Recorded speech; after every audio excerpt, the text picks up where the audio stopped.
of Caspis is a man named Doug McAdam, and he writes about cognitive liberation, right? And the cognitive liberation in this that occurred in the civil rights movement, right? And as more and more Black people understood, like, this is not only is it not fair. I think that was pretty unanimously understood, but we can do something about this together.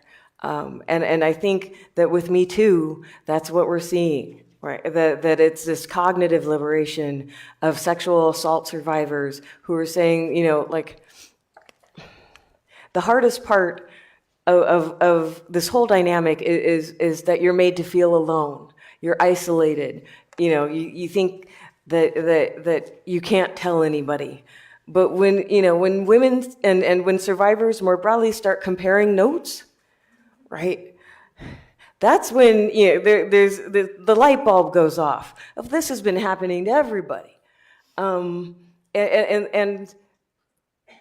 that's, I think, the most important part of Me Too, right? This was started by Tarana Burke. It didn't just happen yesterday, but yet, it had to take off in, like, kind of a larger mainstream before everybody started comparing notes.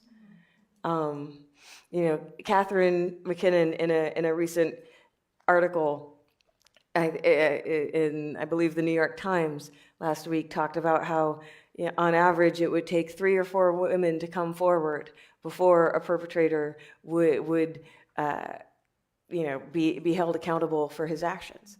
And Me Too is kind of is bringing about those 3 or 4 women, those 3 or 4 victims, in a way that I think the law can't seem to do.